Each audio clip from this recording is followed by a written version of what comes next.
बिस्मिल्लाहिर्रहमानिर्रहीम, अस्सलामु अलैकुम। सुबह बखैर, मैं फ़रा और मैं हमज़ा आपको खुश आमदीद कहेंगे सुबह सवेरे पाकिस्तान में। हमज़ा, ये बहुत सारे जो आप लोग भी जो ट्रक्स और आपके सामने जा रहे होते हैं आर्ट पीसेस, पाकिस्तान में तो जो ट्रक्स हैं ये चलता फिरता आर्ट का नमूना है। ऐसे ऐसे खूबसूरत रिफ्लेक्टर्स, रंग, पेंटिंग्स और ऊपर से मुहावरे, ज़रबुल मिसल, वो जैसे कहते हैं ना दानाई की बातें। तो कौन सी फेवरेट है आपकी? अच्छा, मुझे ना एक रिक्शे के पीछे लिखा हुआ था कि मैं बड़ा होकर ट्रक बनूंगा। मुझे तो सबसे मजे का ये लगा था। अच्छा, मुझे दो अच्छे लगते हैं। अच्छा, एक तो ये कि तू लंग जा साड़ी खैर है। अच्छा, ये जिंदगी का जो है ना, ये सब मुझे सबसे बेस्ट। अब आके एक टाइम होता है जब आप बिल्कुल क्या कह रहे हैं, जवानी में, जज्बात में, हर चीज़ में तो आप कहते हैं किसी को नहीं गुजरने देना किसी, लेकिन एक टाइम आता है जब वाकई आप ये कहते हैं यार तू लंग जा साड़ी खैर है। डाउन टू अर्थ ट्रक कहना खैर है कि तू लंग जा भाई साड़ी खैर है। और ये जिंदगी की एक बहुत बड़ी फिलॉसफी भी है कि किसी को रास्ता दे देना, हर एक के साथ सींग ना फंसाए फिरना, हर एक बात पे जो है ना वो आपने। और एक और बड़ा मेरा फेवरेट है, वो वैसे था दुनिया दो रंगी, अंदरों वैरी बारों संगी। अच्छा, क्या खूबसूरत बात है, क्या गहरी बात है। सो बहुत सारी ऐसी अच्छी और खूबसूरत बातें, ज़रूरी नहीं कि हमें बहुत सुनहरी किताबों में, लाइब्रेरियों में किसी बहुत मुश्किल उससे मिले। बाज़ औक़ात राह चलते भी ऐसे मोती बिखरे होते हैं जो अगर आप समेटने वाले हों तो आप उसे समझ सकते हैं और सीख सकते हैं। अच्छा, कई लोग ऐसे होते हैं जिनके ना दिल टूटे हुए होते हैं, वो भी वैसे शेर व शायरी उन्होंने बड़ी की होती है, बेवजन सी शेर व शायरी होती है, लेकिन गुस्सा उन्होंने फुल उतारा होता है अपने महबूब के ऊपर। वो भी काफ़ी हमें ऐसी चीज़ें जो है लिखी हुई मिलती हैं। और बहुत सारी ऐसी शख्सियात जिनको कि आप जिनके आप देखते हैं और वहाँ से आपको अंदाज़ा होता है कि असल हकीकी मोहब्बत क्या, अवामी जो मोहब्बत है वो क्या है। अच्छा जी, बातें तो हम आपसे पूरे प्रोग्राम में करते रहेंगे, लेकिन टॉप स्टोरीज की तरफ।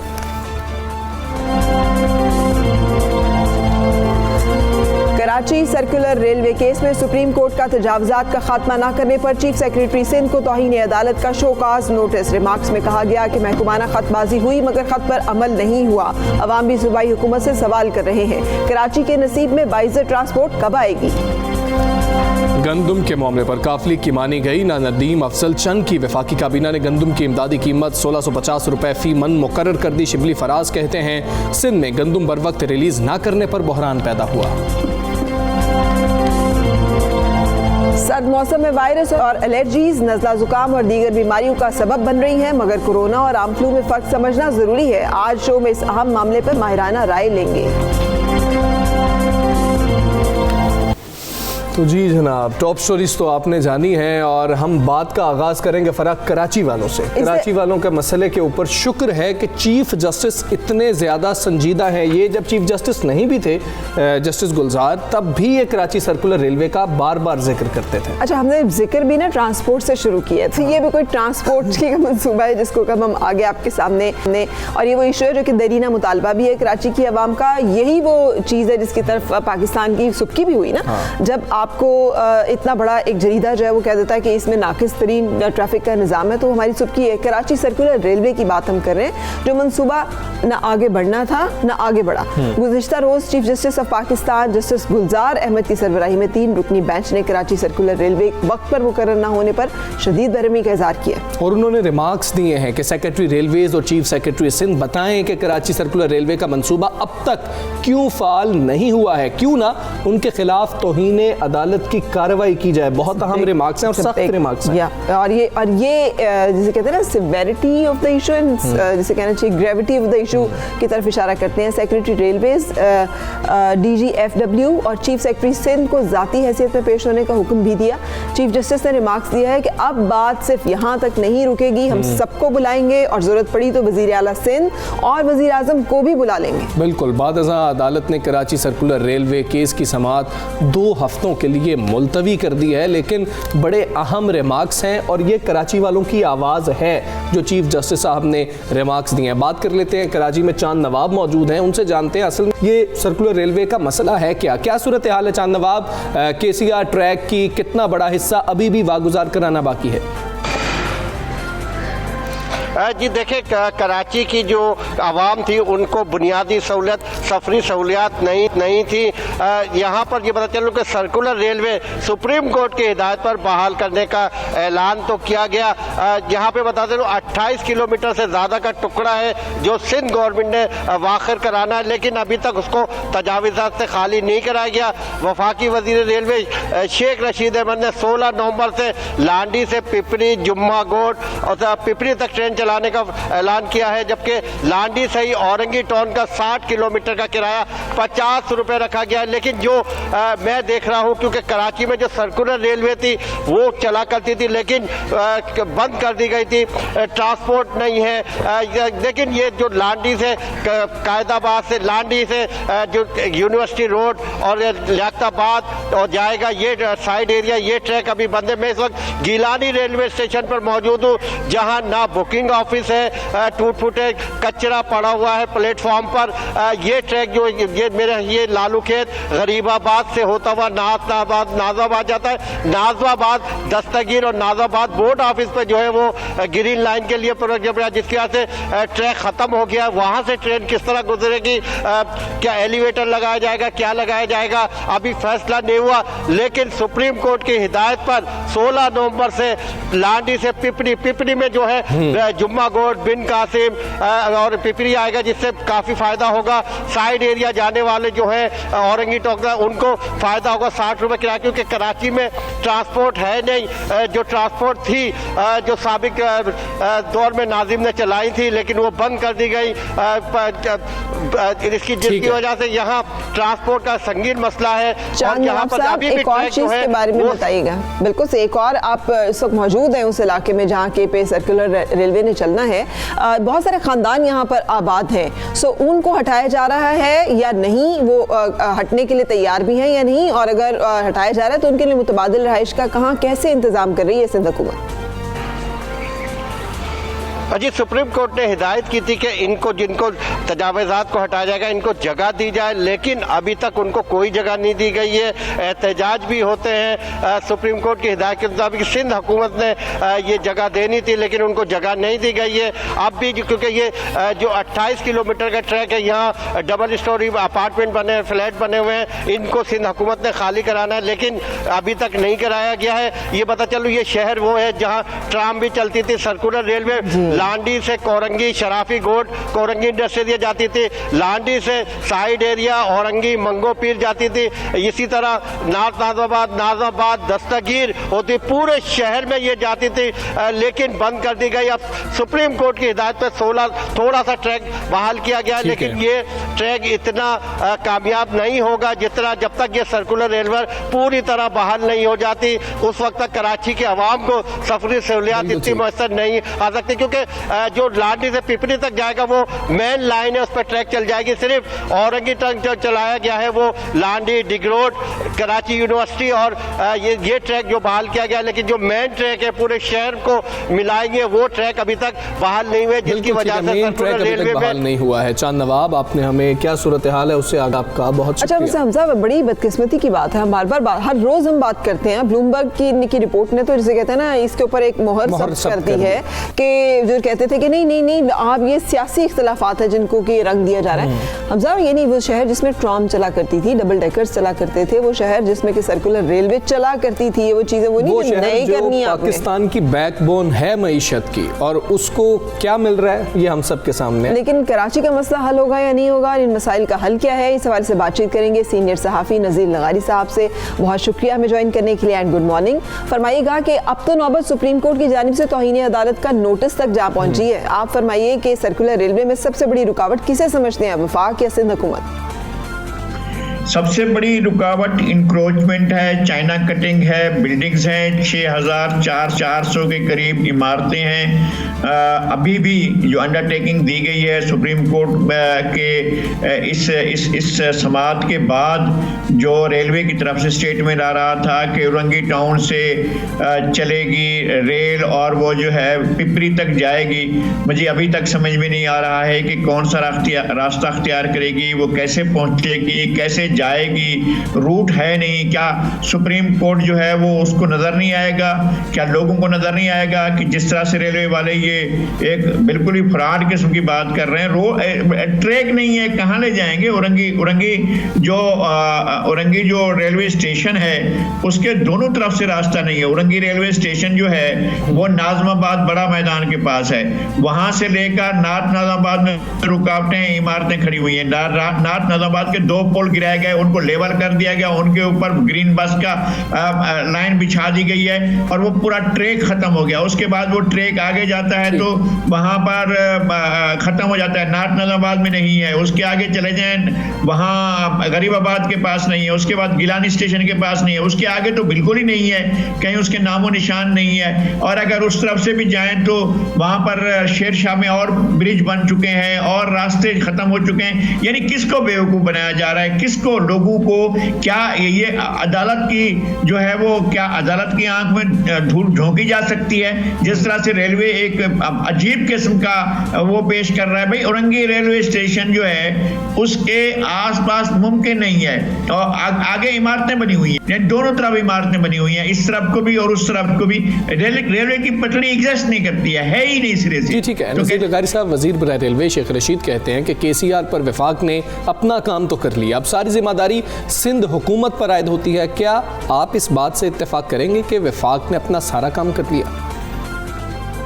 मैं कहता हूं कि ट्रैक को साफ करवाना शेख रशीद साहब बिला हीलो हुज्जत वो जाकर डिमोलिश करवाएं। और जिन लोगों ने इंक्रोचमेंट की हुई है उन लोगों में जो गरीब लोग हैं, जिन्होंने पैसे भरे, जमीन बेचने वाला रेलवे का अमला था, या वो लैंड ग्रेबर थे, या वो चाइना कटिंग वाले थे, वो तो आप पूछे ना। लंदन से एक साहब वो टेलीफोनिक खिताब करते थे, उन्होंने खुद अपनी पार्टी के लोगों पर इल्जाम लगाया था कि चाइना कटिंग की गई है और चाइना कटिंग करके हर चीज को खत्म किया गया है। तो उनके ऊपर तो अपने लीडर ने उनने इल्जाम लगाया था। ये सारी चीजें सामने रिकॉर्ड की बात है, तो जाकर देखें। और ये कि रेलवे अपनी जमीन वागुजार करवाए, ये रेलवे की जमीन है जिसके ऊपर कब्जा हुआ है, तो ये कैसे हो सकता है कि कोई और करवाए? यस, सिंध हुकूमत की है जिम्मेदारी कि सिंध हुकूमत भी अपनी कार्रवाई करे, वो अपना स्टाफ दे, अपना अमला दे,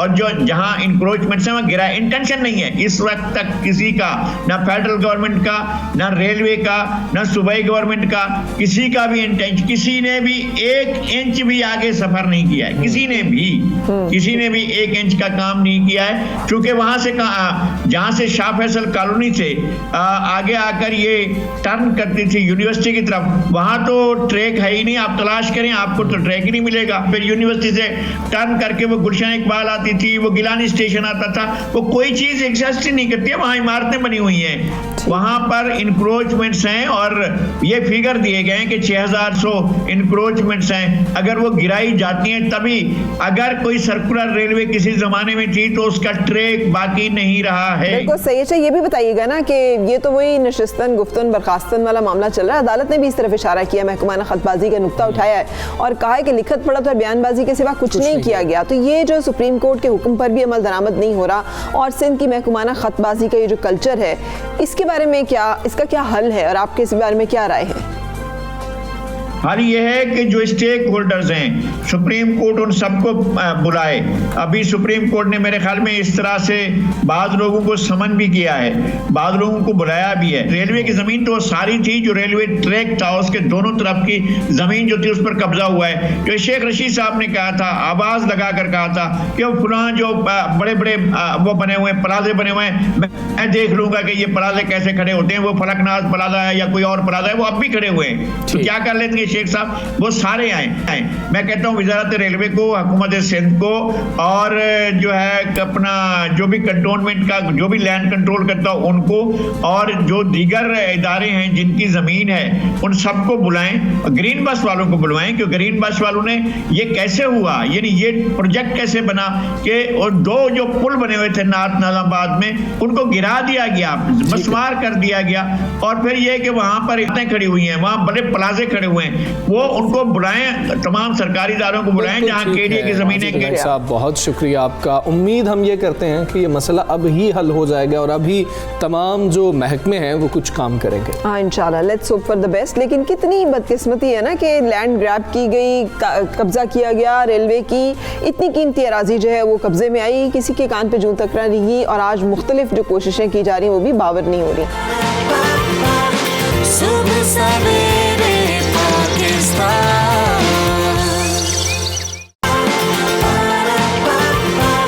सुबह सवेरे पाकिस्तान।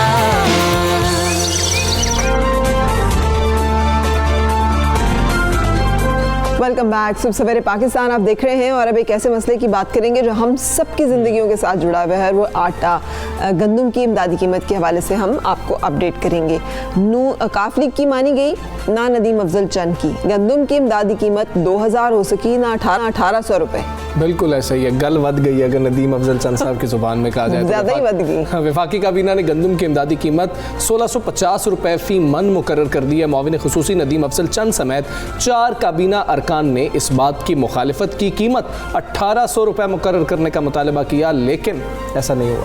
और वज़ीर आज़म जो है वो वज़रा को महंगाई में कमी के लिए इकदाम मज़ीद तेज़ करने की हिदायत करते रहे। बोले मज़ीद महंगाई बर्दाश्त नहीं करेंगे, तमाम फैसले शहरियों की ज़रूरियात को मद्देनज़र रखकर करेंगे। मगर दूसरी तरफ पंजाब असम्बली की ज़राअत कमेटी ने गंदम की स्पोर्ट प्राइस 2000 रुपये फ़ी मन मुकर्रर करने की सिफारिश की है, जो कि एक बड़ी वही है जो कि अवाम का देरीना मुतालबा है, जो कि सिंध पहले ही ये इमदादी कीमत तय कर चुका है। और वफाकी काबीना इजलास के बाद शिबली फराज ने मीडिया को ब्रीफिंग दी। बोले वज़ीर आज़म ने किसान और ख़रीदार दोनों को जहन में रखते हुए गंदम की इमदादी कीमत 1650 रुपए फी मन मुकर्रर की और गंदम की इमदादी कीमत बढ़ने से अवाम और काश्तकार खुश होंगे। क्या कहा उन्होंने, वो आपको सुनाते हैं।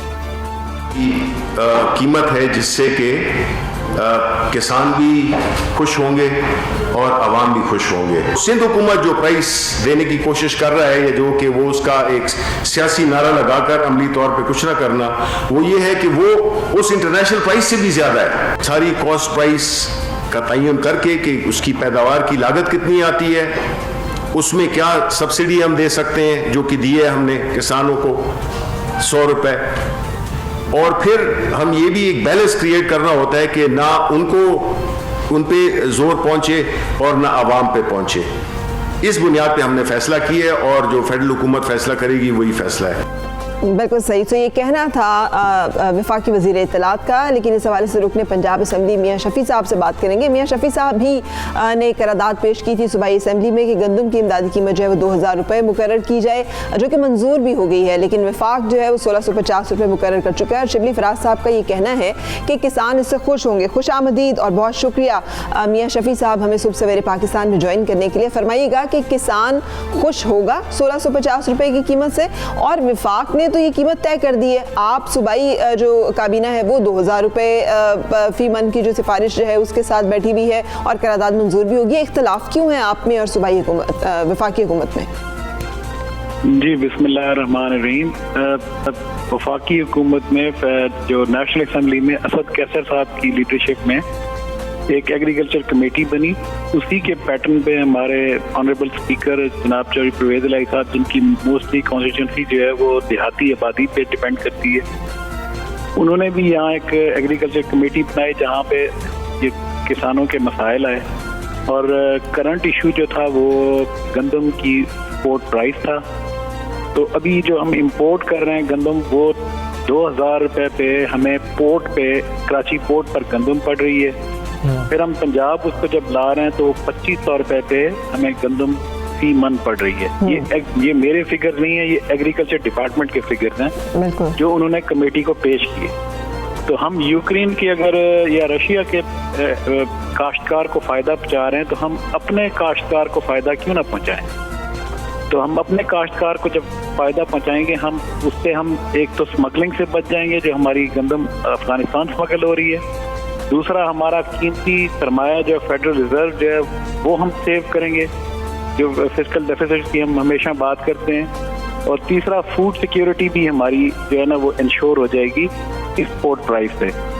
तो किसान सड़कों पे है, तो हमारा यही मुतालबा है, हम 1900 रुपये पे ब्रेक इवन पे जाते हैं। मैं खुद एक काश्तकार हूँ, 1900 रुपए पे जब ब्रेक इवन पे जाते हैं तो हम कंज्यूमर को भी हमारी कॉस्ट पे कंज्यूमर को तो गंदम सपोर्ट ना करे। सॉरी टू इंटरप्ट, लेकिन मियां साहब अभी हमने आपने सुना कि शिबली फराज साहब क्या फरमा रहे थे। वो फरमा रहे थे हमने किसान और जो एंड यूजर है, हमारा कंज्यूमर है, उन दोनों को सामने रखते हुए फैसला किया और किसान खुश होगा।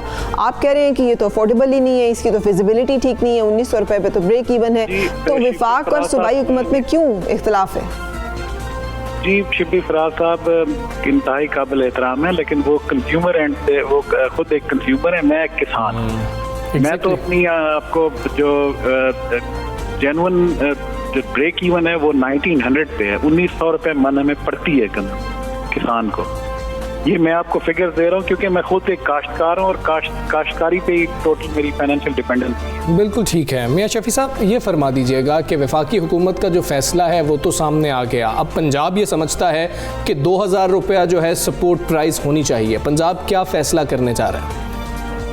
जी हमने जो कमेटी बनाई थी उसमें ये एग्रीकल्चर डिपार्टमेंट में, फूड डिपार्टमेंट, एग्रीकल्चर डिपार्टमेंट और हमारे जो किसान पार्लियामेंटेरियंस हैं, हमने ये फैसला किया था और उसके बाद ये हमने हाउस में इस कमेटी की रिपोर्ट पेश की जिसको यूनानिमसली पूरे हाउस ने पास किया। अब 2 हफ्तों में हमें हुकूमत पंजाब ने जवाब देना है इस पे, उसके बाद ही हम देखेंगे कि इस पे क्या करना है।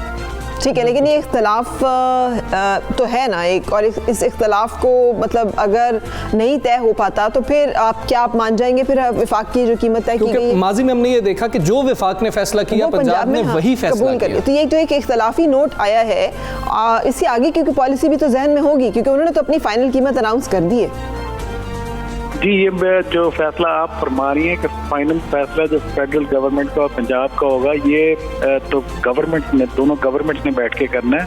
हमारी सिफारिश पे इंशाल्लाह ज़रूर गौर करेंगे और कोई ना कोई इसका नतीजा निकलेगा। बिल्कुल ठीक है। मियां शफी साहब हमारे साथ मौजूद थे, वो कह रहे थे कि फ़ाइनल फैसला जो है वो पंजाब गवर्नमेंट ने ही करना है और उम्मीद करते हैं कि किसानों को रिलीफ मिल सकेगा। सुबह सवेरे पाकिस्तान, सुबह सवेरे पाकिस्तान। फरा गिलगित बल्तिस्तान इलेक्शन की थोड़ी सी बात कर लेते हैं। कैंपेन तो फुल जारी है। कानून साज असम्बली के 23 हलकों पर 330 उम्मीदवारों के दरमियान इतवार 15 नवंबर को इंतखाबात होने जा रहे हैं और उसके लिए सियासी जमातें भरपूर मुहिम चला रही हैं। गुज़िश्ता रोज़ मरीम नवाज ने स्तोर छुगाम में जलसा आम से खिताब करते हुए कहा कि सिलेक्टर्स कोई और नहीं, सिर्फ अवाम है। जितनी चाहे धांधली कर लो, जितने चाहे नून लीग के उम्मीदवार तोड़ लो, बुज़दिलों को खरीद सकते हो तो खरीद लो, मगर गिलगित के अवाम को नहीं खरीद सकते। उन्होंने क्या कहा आपको सुनाते हैं। जिस तरह ये आया था ना, इंशाल्लाह इसी तरह ये जाएगा। गिलगित बल्तिस्तान शेरों की सरजमीन है। शेर वादे निभाता है, गीदड़ सिर्फ बातें करते हैं, शेर अमल करके दिखाता है। जिलों को तुम खरीद सकते हो लेकिन तुम गिलगित बल्तिस्तान के अवाम को नहीं खरीद सकते। गिलगित बल्तिस्तान के और चौहान के अवाम इतने बहादुर हैं, इज्जत वाले हैं कि ना झुकते हैं, ना बिकते हैं, ना नोटों को वोट देते हैं। बिल्कुल इसी तरह चेयरमैन पीपल्स पार्टी बिलावल भुट्टो ने नगर में जलसे से खिताब किया। उन्होंने कहा कि हुक्मरान सूबा बनने से पहले टैक्सेस का नोटिफिकेशन बना रहे हैं और हम इसकी मजम्मत करते हैं। बेशक ये सूबे के बदले गंदम की सब्सिडी वापस ले लेंगे। जो 70 साल से हमने नाइंसाफी किया है उसको पहले हमने कॉम्पनसेट करना है। ये जो चोर दरवाजों से आप पे टैक्स लगाने की कोशिश कर रहे हैं, सुबह बनने से पहले नोटिफिकेशन टैक्सेस का नोटिफिकेशन निकाल रहे हैं, हम उसका भी मजम्मत करते हैं, उसको भी रोकेंगे। मैं गिलगित बल्तिस्तान को आईन दिलवाएंगे, मैं गिलगित बल्तिस्तान के अवाम को आईनी हकूक दिलवाऊंगा। हम ऐसा नहीं होने देंगे, आईनी हकूक दिलवाएंगे, ये कहना था बिलावल। और उधर से जवाब ना आए ये भी मुमकिन नहीं है और अली अमीन गंडापुर खामोश रहे हैं, वो तो बिल्कुल ही मुमकिन नहीं है। ये काम मुकम्मल जल्दी तब होंगे जब यहाँ पे आप हमारे नुमाइंदे को जितवाएंगे, क्योंकि फिर वो डाकू आ गए। अगर फिर वही डाकू आ गए जिनके लीडर डाकू, उनके पैरोकार डाकू, अभी आप अंदाजा लगाएं कि आप इतनी गयूर लोग हैं। आज इन वादियों में पहले अबौदाद ने लड़के आजाद किया, आज इन बॉर्डरों पे हमारे फौजी, सियाचिन में मेरा भाई 2 साल लड़ा है, कारगिल की जंग मेरे भाई ने लड़ी है। मुझे अंदाजा है कि जब एक फौजी अफसर या फौजी जवान कि जब शहीद होने के बाद मैयत उसे घर में आती है तो उस बेवा हमारी बहन बेटी पे क्या गुजरती है। ये कमजोर लोग, ये गद्दार आज हमारी फौज में बात कर रहे हैं। इमरान खान ने कहा है मैं मर भी जाऊं ना तुम्हारी चोरी नहीं छोड़ूंगा। बिल्कुल सही। अब ये एक तारीख रकम होने जा रही है हमजा कि मतलब नए सूबे की बात की जा रही है, सूबे का स्टेटस देने की बात की जा रही है और इसके साथ इलेक्शंस की बात की जा रही है। काश इसमें ज़बान और अल्फाज के चुनाव और इंतखाब के ऊपर भी ध्यान रहता तो हमारा ये जो एक हिस्ट्री थी ये इतनी उसके ऊपर दाग ना लगते जितने कि अब लग चुके हैं। लेकिन हमारे साथ मौजूद हैं पाकिस्तान तहरीक इंसाफ के रहनुमा आज़म सवाती साहब, उनसे इस हवाले से जानेंगे। अस्सलाम वालेकुम आज़म सवाती साहब, thank you for joining us in Subah Savere Pakistan. Gilgit Baltistan की कानून साज असेंबली के इंतखाबात में एक हफ्ते से भी कम वक्त है और कल अगर आपने देखा हो पिछले दिनों स्तूर में जलसे से खिताब करते हुए मरियम नवाज ने कहा है कि गिलगित के अवाम अपनी किस्मत का फैसला ऐसी हुकूमत के हाथ में नहीं देंगे जो जाती नजर आ रही है। आप क्या कहेंगे, क्या हुकूमत जा रही है? बुनियादी तौर पे ये है कि आपके नाजरीन के लिए उनकी अम्यूज़मेंट के लिए मैं कह दूँ कि मरियम सफ्तर जो है अपनी फ़िक्र करे, आवाम के वोटों की फ़िक्र न करे जी। पहले अपने वालिद साहब की फ़िक्र करे जिसको इस मुल्क के अवाम ने 3 मरतबा जो है वज़ीर आज़म बनाया, जेली आदमी था, भगोड़ा अदालत का, मुल्क से भाग के चला गया। तो उनको कहें कि आवाम की फ़िक्र न करें, आप आवाम के वोटों की फ़िक्र न करें। इंशाल्लाह ताला एक ट्रांसपेरेंट गैर जानबदार इंशाल्लाह मुनसिफाना इलेक्शन होगा। उनको अपने वालिद साहब की फ़िक्र करनी चाहिए कि किस तरीके से जो माल लूट के गया है बमाए माल के, अगर उसको माल मसरूका के अगर मेरे मुल्क के अंदर जो है उसको वापस ले आएँ तो मेरा ख्याल है कि ये गिलगित बल्तिस्तान के अवाम की खिदमत होगी कि मरियम सफदर साहिबा जो है अपनी फ़िक्र करने की बजाय, अपने वालिद साहब की फ़िक्र करने की बजाय आवाम की फ़िक्र न करें, क्योंकि आवाम से उनका दूर का वास्ता भी नहीं है। उन्होंने सिर्फ अपने कारोबार के लिए पाकिस्तान को इस्तेमाल किया, पाकिस्तान के लोगों को इस्तेमाल किया, पाकिस्तान के ख़जानों को इस्तेमाल किया और अब बेटे और बाप जो है वहाँ पे बैठे हुए हैं, इसको यहाँ पे छोड़ा हुआ है। और जो इसका किरदार है आपके सामने है, जो इसके खामत का किरदार है, मेरा ख्याल है मज़ार कायद के मुर्तकिब जिस तरीके से उन्होंने उनकी बेहुरमती की, उसके बाद अगर आवाम को ये फिर भी अपनी सूरत दिखाते हैं तो मुझे तो हैरत होती है कि आवाम में किस तरीके से जाके वो आवाम के वोट मांगती हैं और गिलगित बल्तिस्तान जाके, क्योंकि हर चीज़ की जमहूरियत जो है उसकी अंडरपिनिंग क्या है, उसकी अंडरपिनिंग ये है कि आपकी मॉरल अथॉरिटी जो है वो क्या है, आपका अपना किरदार क्या है, आपकी फैमिली का किरदार क्या है। आज़म सवाती साहब, सियासी हालात में हुकूमत पर अपोजिशन का दबाव बढ़ता हुआ नजर आ रहा है। आसमान से बातें करती महंगाई पर गरीब आदमी जो है वो तो गम गुस्से का शिकार है ही, और आटा और चीनी जैसी अशिया भी पहुंच से बाहर। ऐसे में हुकूमत के पास माजी की हुकूमतों और उनकी पॉलिसियों पर नुक्ता चीनी के अलावा अमली तौर पर अपनी पोजीशन साबित करने के लिए क्या जवाब मौजूद है? देखिए, आपने जो सवाल किया उसके 2 हिस्से हैं। पहला ऐसा आपने कहा कि अपोजिशन का, तो यकीन करें कि जिस तरीके से इमरान खान कहता है, मैं उनको कहता हूँ 11 नौसरबाज। इमरान खान कहता है 11 जेब कुतरे। 11 जेब कुतरे जो है अपने मफाद के लिए, आवाम का उनके साथ कोई तल्लुक़ नहीं है, आवाम की बात नहीं है। उनका अपना कारोबार जो है बंद हो चुका है, उनकी अपनी सियासत जो है वो दम तोड़ चुकी है, उनकी अपनी कमाई के दरवाजे जो है बंद हो चुके हैं, वो उसकी फ़िक्र के अंदर है। अब आप आए महंगाई, बिल्कुल महंगाई है। महंगाई के ऊपर जो है कम से कम पिछले 2 हफ्ते से 2-3 रुपये आटा और चीनी जो है सस्ता हुए हैं। आज कैबिनेट का इजलास था, कैबिनेट के इजलास में उन्होंने कहा सारे एजेंडों से बढ़ के जो एजेंडा था वो ये था कि अवाम अपनी दहलीज के ऊपर महंगाई में कमी देखना चाहते हैं। जितने भी फूड के आइटम हैं उसमें कीमत की कमी देखना चाहते हैं। हमने सप्लाई लाइन को जो है वो इतना वाफर मकदार में सवाए सिंध के बाकी सारे सूबों को जो है भेज दिया है। सिंध जानबूझकर इसके ऊपर जो है अपनी सियासत को चुका रहा है, इसलिए कि चूँकि वो चोरी की पैदाइश हैं, चोरी के कारोबार में मुलवस हैं, इसलिए जो है वो आखिरी वक्त तक हुकूमत को यानी फेडरल हुकूमत को टफ टाइम देने के लिए अपने इन अब से जो है बाज नहीं आएंगे।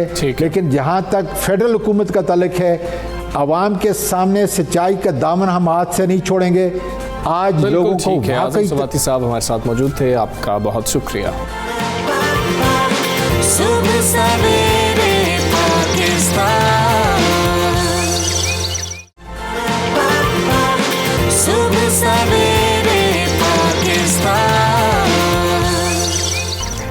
आगे बढ़ेंगे और बात करेंगे एक ऐसे इशू की जो आजकल हम सबको टच कर रहा है। मौसम सरमा की आमद है, शामें खुशगवार हैं, सुबह की खुनकी भी दिल को खुश करती है, लेकिन उसके साथ साथ जो सर्दी है उसकी शिद्दत में भी इजाफा हो रहा है, दिन मुख्तसर हो रहे हैं। और बहुत सारे लोग जो हैं इस मौसम की टेम्परेचर की जो फ्लक्चुएशन है ना हमजा, कि आप कमरे में हैं तो ठंड लग रही है, बाहर निकले हैं तो धूप में गर्मी है, गाड़ी में बैठ रहे हैं तो वहाँ AC चलाने की ज़रूरत पड़ी है, अंदर आ रहे हैं तो कुछ जैकेट पहनने की हल्की सी ज़रूरत महसूस होती है। तो ये मौसमियाती एलर्जी है, नज़ला जुकाम ट्रिगर कर रही है। बहुत सारे लोग मेरे जैसे जो इसका शिकार सबसे पहले होते हैं। मुख्तलिफ़ किस्म के वायरस हैं, मौसम की ठंडक है, सर्द हवाएं हैं, एलर्जी, नज़ला ज़ुकाम और दीगर बीमारियां इसका सबब बन रही हैं। ऐसे में एहतियात और इलाज दोनों ही लाजिम है। अगर कुछ लोग इस तरफ ध्यान भी दें तो एक जोशांदा पी लेना या फिर कोई एलोपैथिक गोली खा लेने को काफ़ी ख्याल कर लिया जाता है। एक छींक काफ़ी है आजकल। किसी को आप पहले जो धमाका होता था ना, अब एक छींक काफ़ी है। आप छींक दें तो दूसरे लोग खामखाई अलर्ट हो जाते हैं और आपसे दूर हो जाते हैं। अगर आपने डिस्टेंस लेना है या किसी से भी वो कहना है ना कि मुझे स्पेस चाहिए, मैं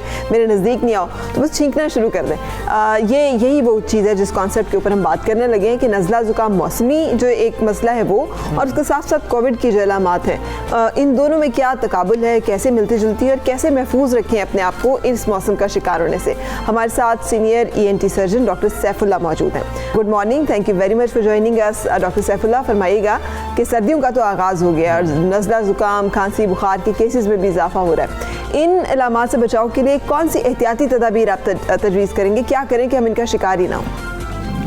जी, ये जो नज़ला और खांसी जो मौसम सरमा की आमद से जो इसके इंसिडेंसेस या केसेस बढ़ते हैं लोगों में, तो उसकी कुछ फैक्टर्स होती हैं। एक एनवायरमेंटल फैक्टर होता है, दूसरा एलर्जिक फैक्टर होता है, तीसरा आपका इन्फेक्टिव फैक्टर होता है और चौथा आपका एनाटॉमिकल फैक्टर होता है। जो आपका जो एनाटॉमिकल फैक्टर है, मतलब आपकी नाक की हड्डी में टेढ़ापन या कोई भी चीज़ जो नज़ले के बहने में रुकावट पैदा करे, मौसम सरमा में डीह्यूमिडिफाइड एयर हो जाती है, एयर खुश्क हो जाती है, जिसकी वजह से ये नज़ला खुश्क हो जाता है और हमारे या तो नाक से निकलता है या गले से निकलता है। ये नज़ला साइनसेस में पैदा होता है। हमारे साइनसेस, मैक्सिलरी साइनस हमारे गाल की हड्डियों में होते हैं, इथमॉइड साइनस आंखों के बीच में होते हैं, फ्रंटल साइनस हमारे पेशानी की हड्डियों में होते हैं और स्फीनोइड साइनस हमारे आंखों के पीछे होते हैं। तो इन साइनसेस की ओपनिंग जो है छोटी होती है, वो उसको हम लोग ऑस्टिया कहते हैं, और वो नज़ले में 1 गिलास पानी के बराबर रोज़ हम लोग पैदा करते हैं। अगर वो ड्राई आउट हो जाए और उसका नॉर्मल मैकेनिज्म हम लोग फॉलो करते हैं तो गले में खराश या बलगम का होना और उसके साथ साथ खांसी का होना होता है। तो उसके लिए अगर आपकी एनाटॉमिकल फैक्टर है तो हमारे पास एंडोस्कोपिक सर्जरी है जो लेटेस्ट इसके ट्रीटमेंट्स में है, अलॉन्ग विद लेज़र, जो शुआओं के ज़रिए जो है नाक के गोश्त को या उन ओपनिंग्स को बड़ा करती है, और लेटेस्ट है बगैर किसी भी कटिंग के बलून साइनोप्लास्टी, वो गुब्बारे के ज़रिए इन ऑस्टियस को ओपन कर देती है। जो आपका एनवायरमेंटल फैक्टर है उसके लिए आप एक ह्यूमिडिफायर या फेस मास्क के 2 फ़ायदे हैं। एक तो आपका इन्फेक्टिव फैक्टर जो है एलिमिनेट हो जाता है, जिस तरह कोरोना और ये वायरसेस जो आजकल है उसके लिए बहुत इफेक्टिव है। दूसरा, अगर आप ये लगा के रखें तो आपकी एयर खुद ब खुद ह्यूमिडिफाई हो जाती है। और अगर आप इसका ख्याल ना रखें तो जो 50% ऑफ द पेशेंट्स, जो यूरोपियन पेपर है आपका साइनसाइटिस का, तो वो they go on to develop asthma later on in life. So you can not ignore this as well कि आपको कोई बड़ा मसला ना हो जाए इस नज़ले खांसी। डॉक्टर साहब, ये बता दीजिएगा कि कोरोना की दूसरी लहर है। पहले तो हम ये कह रहे थे कि शायद हम हर चीज़ को कोरोना समझ रहे हों, लेकिन अब सर्दियां हैं, अब ऐसा ना हो कि हम कोरोना को मामूली नज़ला ज़ुकाम समझ रहे हों और फिर हम खुद से जो अद्वियात ले लेते हैं, घर में बैठकर हम डॉक्टर बन जाते हैं, सिरप कुछ हैं हम वो ले लेते हैं जिनसे नींद भी बहुत ज़्यादा आती है। एक तो मुतबादिल हमारे पास उन सिरप का क्या है कि हमें ज़्यादा नींद ना आए, और दूसरा क्या खुद से हमें इस तरह की चीज़ें ले लेनी चाहिए? तासुर 7 दिनों में जाता है ज़ुकाम, 7 दिन में चला जाएगा। जी देखिए, कोरोना जो है आपकी इन्फेक्टिव फैक्टर्स में आता है, ठीक है। Corona is an infection by a virus. उसके साथ साथ फ्लू आपका है, और बहुत सारे वायरसेस हैं। तो आपको टेम्परेचर चेक करना चाहिए, ठीक है। लोग अक्सर जो है रात को साइनसेस या नज़ले खांसी की वजह से उनको नींद नहीं आती और वो पूरा दिन यही कंप्लेन करते हैं हमें बुखार हो गया, मगर जब हम पूछते हैं कि भाई टेम्परेचर क्या था, वो कहते हैं जी हमने थर्मामीटर से चेक नहीं किया, बट यकीन है हमें कि ये बुखार है। सो चेक योर टेम्परेचर, ठीक है। टेम्परेचर ज़रूर चेक करें। अगर आपको वायरल फैक्टर है तो आपका टेम्परेचर जो है 100 to 102 के बीच में होगा। अगर कोई बैक्टीरियल इन्फेक्शन है तो 104 होगा। अगर आपको नज़ले खांसी जो सिंपल है तो वो आपको बुखार टेम्परेचर बढ़ाएगी नहीं आपकी पहली सूरत में। सो कोरोना के लिए टेम्परेचर चेक होना, सूंघने की सलाहियत का तब्दील होना, साइनसेस में सूंघने की सलाहियत भी तब्दील होती है तो कोरोना में भी होती है, तो ओवरलैपिंग वो है। और खांसी की शिद्दत बहुत ज़्यादा होती है। मरीज को जो कोरोना की खांसी होती है that last very severe cough and उसके लिए जो है when you get all 3 of these और 2 of these और आपको पता है कि यू गोइंग आउट और आपकी सोशल डिस्टेंसिंग मेंटेन नहीं हो रही, तो आप जो है go to your doctor. Don't just sit around at home कि घर पे कुछ आप कोरोना का इलाज करें। आप जाके उसका टेस्ट कराएं। जितना आप टेस्ट कराएंगे हमें पता लगेगा और कोरोना की ये जो सेकेंड वेव है हम लोग उस पर कंट्रोल कर पाएंगे। Social distancing is very important, no doubt. अच्छा डॉक्टर साहब, चखने की हिस्स भी तो मुतासिर होती है। हमसा आपको तो हुआ था, मतलब आप सूंघने के हिस्स और आपका टेस्ट भी खत्म हो जाता है, तो ये कोविड की एक बहुत बड़ी सी अलामत है। लेकिन आप साइनसाइटिस का बार बार जिक्र कर रहे हैं, बहुत सारे लोग इसका शिकार होते हैं। जो छींके आने का मसला है, टेम्परेचर सेंसिटिविटी, कमरे से बाहर निकले, बाहर गर्मी है तो वहाँ छींके आना शुरू होगी, बाहर से अंदर आए हैं तो छींके आना शुरू होगी। इसका कोई इलाज, कोई हल है? और साइनसाइटिस का अब ये जो आप बता रहे हैं इसके साथ कम्प्लीटली क्योर हो जाता है, मसला ख़त्म हो जाता है?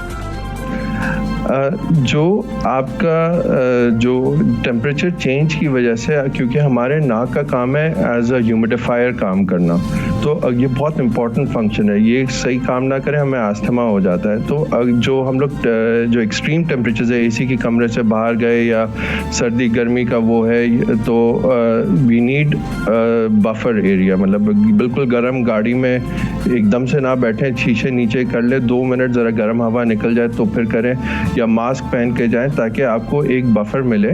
So you would be fine. उससे ट्रिगर होता है नज़ला, क्योंकि ये और आपका सिंपैथेटिक रिस्पॉन्स है। एकदम से आपको वो हुआ तो आपकी बॉडी जो है it responds to that. So just keeping a mask और लाइक गिविंग योरसेल्फ एक शेडेड एरिया ताकि आपको एक बफर मिले या दरमियानी कोई जगह मिले जहाँ पर आराम कर नाक के लिए आराम दें ताकि उसको अकोमोडेट करने में आसानी हो।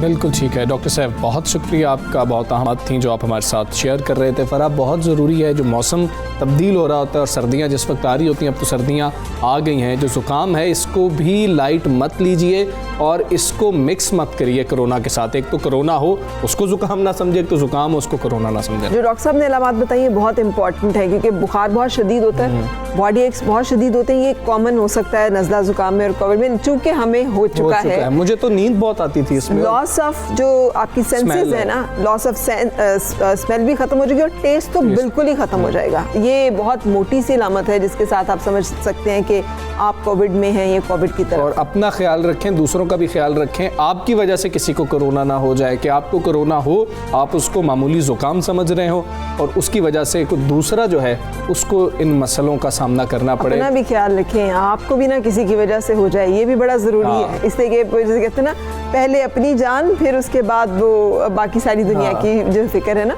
वो की जा सकती है। आप जब तक खुद मास्क नहीं पहनेंगे दूसरों की हिफाजत भी नहीं कर सकते। प्लीज़ अपना ख्याल रखिए। ब्रेक के लिए हम रुकेंगे, ब्रेक के बाद फिर आपको खुशामदीद कहेंगे सुबह सवेरे पाकिस्तान में।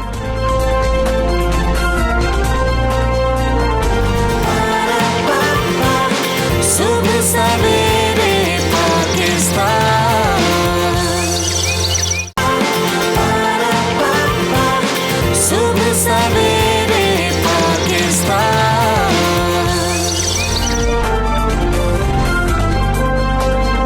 गुड मॉर्निंग, सुबह सवेरे पाकिस्तान में। और अब हम किन चीज़ों के ऊपर बात करेंगे? Let's have a look at top stories. जनूबी पंजाब सेक्रेटेरिएट 5 माह बाद भी मुकम्मल तौर पर फ़ाल ना हो सका। सेक्रेटरीज की तैनाती के बावजूद इंतज़ामी मामलात पंजाब हुकूमत देख रही है। 5 माह में सेक्रेटरीज की तैनाती के अलावा कोई भर्ती ना हो सकी। लाहौर की फिजा दुनिया भर में आलूदा तरीन करार। शहर में नज़ला, जुकाम, आंखों और गले की बीमारियां बढ़ रही हैं। सुंदर इंडस्ट्रियल स्टेट का एयर क्वालिटी इंडेक्स 486 तक जा पहुंचा। ट्रैफिक में तातुल स्मोक की इजाफे की बड़ी वजह बताई जा रही है। और आज शो में आपको मिलवाएंगे सिंध की मलाला यूसुफजई आंसू कोहली बाई से, जिसने कोरोना वबा में भी हिम्मत नहीं हारी। जिस्मानी माजूरी के बावजूद आंसू कोहली ने बच्चों को पढ़ाना है तो बस पढ़ाना है। एक अहम खबर जो कि हम शामिल कर रहे हैं इस वक्त, गुज़िश्ता दिनों वज़ीर आज़म इमरान खान ने जनूबी पंजाब सेक्रेटेरिएट को फ़ाल बनाने का फैसला करते हुए उम्मीद जाहिर की थी कि इस इक़दाम से पंजाब के पसमानदा इलाकों में खुशहाली और तरक्की का एक नया दौर शुरू होगा। मगर हकीकत तो ये है कि सिविल सेक्रेटेरिएट बहावलपुर और सिविल सेक्रेटेरिएट मुल्तान 5 माह गुजरने के बावजूद ताहाल मुकम्मल तौर पर फाल नहीं हो सके हैं। सेक्रेटरीज तैनात हुए हैं, लेकिन उसके वो तैनात होने के बावजूद अपने इख्तियारात का इस्तेमाल नहीं कर पा रहे और अफसरान की ट्रांसफर्स और पोस्टिंग और दीगर सारे मामला जो हैं पंजाब हुकूमत ही कंट्रोल करने में मसरूफ है। और हुकूमती जो नोटिफिकेशन है उसके मुताबिक जुलाई 2020 से साउथ पंजाब सेक्रेटेरिएट ने अपना काम शुरू कर देना था, लेकिन 5 माह में सेक्रेटरीज की तैनाती के अलावा कोई भर्ती नहीं की गई है और ना ही डेप्यूटी सेक्रेटरीज और उनका स्टाफ भर्ती किया गया। शहर में जनूबी पंजाब सेक्रेटेरिएट के सिर्फ बोर्ड आवेजा हैं। ये हम सारे जुमले पढ़ते हैं ना, और उसके बीच में जो लेकिन आता है, बस वही असल जो है, वो हकीकत, वो असल बात होती है। अब इस वक्त बात करेंगे हम अपने नुमाइंदे 92 न्यूज़ ज़हीर अब्बास से। अस्सलाम वालेकुम ज़हीर अब्बास, फरमाइएगा। चंद माह कबल वज़ीर आज़म को बताया गया था कि जनूबी पंजाब सेक्रेटेरिएट का क़याम के लिए पंजाब गवर्नमेंट के रूल्स ऑफ बिज़नेस में तरमीम तक की जा चुकी है। अब 16 सेक्रेटरीज को जनूबी पंजाब में तैनात किया जा चुका है। इस वक्त क्या सूरत हाल है? आप जनूबी पंजाब में मौजूद हैं, जी सूरत हाल अभी तक वहीं की वहीं है कि एक आम आदमी को अपने काम के लिए अभी भी लाहौर का सफ़र करना पड़ता है। पंजाब हुकूमत की तरफ से, वफाकी हुकूमत की तरफ से दावा यही किया गया था कि 1 जुलाई से जो जनूबी पंजाब सेक्रेटेरिएट है वो मुकम्मल तौर पर फ़ाल हो जाएगा। आवाम को उनकी दहलीज पर उनके मसाइल जो हैं वो हल होते हुए मिलेंगे, मगर ऐसी सूरत हाल नज़र नहीं आ रही। 30 जून को एडिशनल चीफ सेक्रेटरी की तैनाती अमल में लाई गई थी, एडिशनल IG जनूबी पंजाब की तैनाती अमल में लाई गई थी, तो बड़ी उम्मीद जाहिर की जा रही थी कि जितने भी काम हैं जनूबी पंजाब के अवाम के, वो उन्हें उनकी दहलीज पर हल होते नज़र आएंगे, मगर इस तरह की सूरत हाल नज़र नहीं आ रही। इसी तरह 31 अगस्त को जो है वो सेक्रेटरी की तैनाती भी अमल में लाई गई। मुल्तान में इस टाइम जो है वो सेक्रेटरी एजुकेशन, सेक्रेटरी ज़राअत, इसके अलावा सेक्रेटरी हाउसिंग, इसके अलावा सेक्रेटरी सेहत, ये 4 सेक्रेटरी जो हैं उनके दफातर कायम हो चुके हैं। वो अपने दफातर में बैठते भी हैं, मगर इख्तियारात ना होने की वजह से अवाम के जो मसाइल हैं वो हल करने से वो कासिर हैं। अभी भी ट्रांसफ़र जो है और पोस्टिंग जो है वो पंजाब हुकूमत के कंट्रोल में है। वो भी अभी तमाम जो आर्डर्स हैं वो लाहौर से ही जारी होते हैं। यहाँ पर जब हमारी शहरियों से बात हुई तो शहरियों का कहना था कि जो तरीके इंसाफ ने मंशूर में शामिल किया था कि जनूबी पंजाब को सूबा बनाएंगे, तो सूबे की तरफ एक अहम पेशरफ तो है तो ये जो सेक्रेटेरिएट बनाया गया, मगर इसको मुकम्मल फ़ाल जब तक नहीं किया जाता तब तक उसके समराज जो हैं वो उन्हें नहीं मिलेंगे। शहरियों ने यही मुतालबा किया कि हुकूमत इसे फिलफौर जो है मुकम्मल फ़ाल करे। पहले तो 1 जुलाई की डेडलाइन दी गई थी, उसके बाद शाह महमूद कुरैशी जो वज़ीर ख़ारजा हैं उन्होंने 15 अक्टूबर को फ़ाल होने की नवीद सुनाई थी, मगर अभी भी ज़राए कह रहे हैं कि 2 से 3 हफ्ते मज़ीद लगेंगे, जिसके बाद इख्तियारात जो हैं वो मुंतकिल हो जाएंगे और जो जनूबी पंजाब के सेक्रेटरी हैं वो बाख्तियार होते हुए तमाम फैसले जो हैं वो इधर से ही करेंगे। ठीक है ज़हीर, आप हमारे साथ ही मौजूद रहिए। भावलपुर से अमजद आवान हमारे साथ मौजूद है। अमजद, मुल्तान में जो सूरत हाल है सेक्रेटेरिएट की वो तो ज़हीर ने हमें बताई, भावलपुर में क्या सूरत हाल? जी भावलपुर में भी यही सूरत हाल है। असल में जब ये हुकूमत आई तो इन्होंने पहला जो पंजाब सूबाई कबीना का इजलास जो है वो भावलपुर के अंदर ही रखा और यहाँ पर इन्होंने ये डिसाइड किया और एक ऐलान किया कि जनूबी पंजाब सेक्रेटेरिएट जो है वो बनाया जाएगा भावलपुर के अंदर। सिविल सेक्रेटेरिएट जो है वो भावलपुर में होगा, जबकि एडिशनल IG का ऑफिस जो है वो मुल्तान में होगा।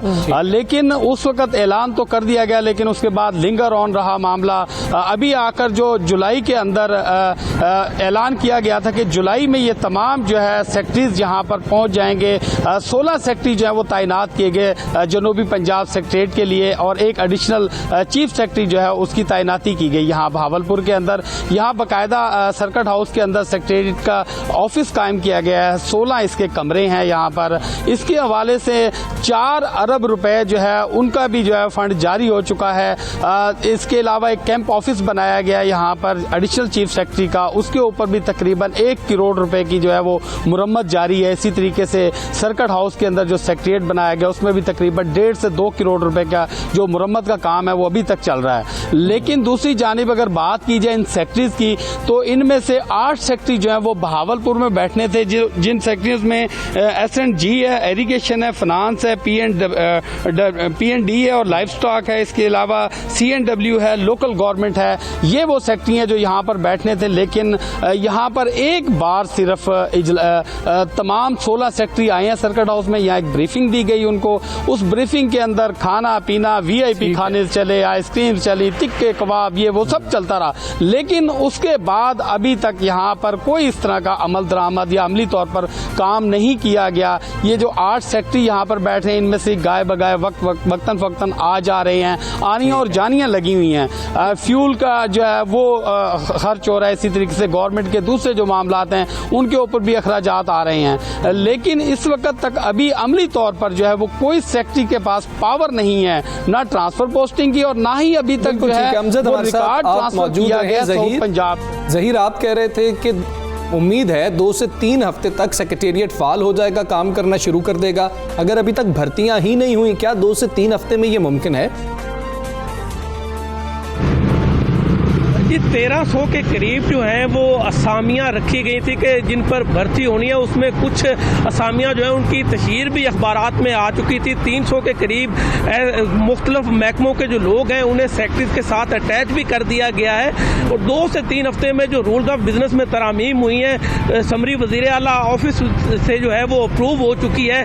ज़राए का यही कहना है कि 2 से 3 हफ्ते में तमाम तर प्रोसेस जो है वो मुकम्मल हो जाएगा और तमाम जो सेक्रेटरीज हैं वो बाख्तियार हो जाएंगे और जो सेक्रेटेरिएट है वो मुकम्मल तौर पर फाल हो जाएगा। ज़राए की तरफ से यही दावा किया जा रहा है। हम दुआगो हैं कि ये दावा जो है वो हकीकत साबित हो ताकि यहाँ के जो लोग हैं उन्हें अपने मसाइल के हल के लिए दोबारा से लाहौर के चक्कर ना लगाना पड़े। उनके जो मसाइल हैं वो मुल्तान में, भावलपुर में हल हो जाएं।